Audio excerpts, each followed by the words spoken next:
একদিন হজরত আলী রদিয়াল্লাহু আনহু মসজিদে খুতবা দিচ্ছিলেন।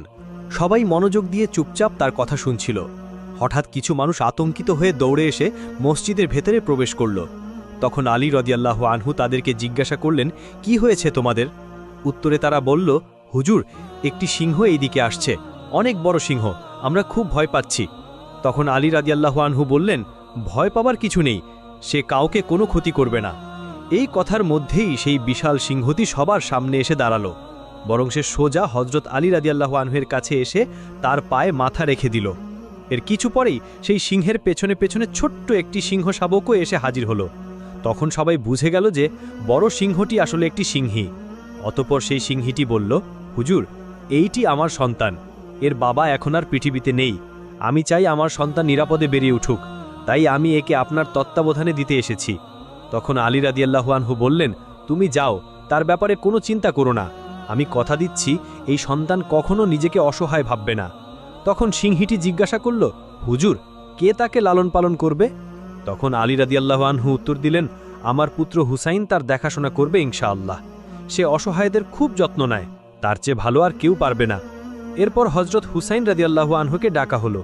তিনি সামনে এসে সিংহ শাবকটিকে কোলে তুলে নিলেন, তার মাথায় স্নেহ ভরে হাত বুলিয়ে দিয়ে বললেন, আজ থেকে এর নাম হবে আবু আল হারিস, এবং সে এখন থেকে আমার সাথেই থাকবে।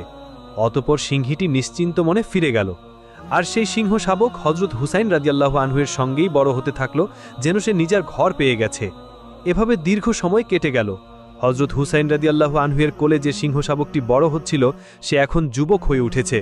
হজরত হুসাইন রাদিয়াল্লাহু আনহু যেখানে যেখানে যেতেন, সেই সিংহটিও তার সাথেই থাকত। এখন সে তো আর শুধু একটি পশু ছিল না, বরং সে ছিল হুসাইন রাদিয়াল্লাহু আনহুর সঙ্গী, বন্ধু এবং বিশ্বস্ত একজন সাথী।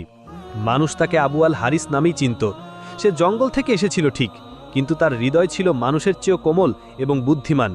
তার মধ্যে হজরত হুসাইন রাদিয়াল্লাহু আনহুর প্রতি গভীর ভালোবাসা গড়ে উঠেছিল। দিন হোক কিংবা রাত, সফর হোক বা বিশ্রাম, আবু আল হারিস সবসময় হজরত হুসাইন রাদিয়াল্লাহু আনহুর কদমের সাথে লেগে থাকত। কিন্তু সময়ের বিবর্তনে সিংহটি বিরাট বড় হয়ে যায়। এখন সে যখন কোনো গলির মধ্য দিয়ে হেঁটে যেত, তখন মানুষেরা কেঁপে উঠত, তাদের হৃদয়ে এক অদ্ভুত রকমের ভয় জেগে উঠত। একদিন কিছু আরব লোক হজরত আলী রাদিয়াল্লাহু আনহুর খিদমতে হাজির হয়ে আরজ করল, হুজুর, হুসাইন রাদিয়াল্লাহু আনহুর সাথে থাকা সেই সিংহটি এখন অনেক বড় ও ভয়ঙ্কর হয়ে উঠেছে।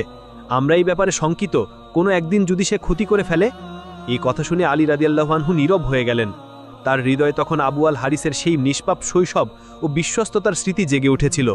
কিন্তু তিনি মানুষের স্বভাব এবং তাদের ভয়ও ভালো করেই বুঝতেন। অতঃপর তিনি ঘরে ফিরে এলেন।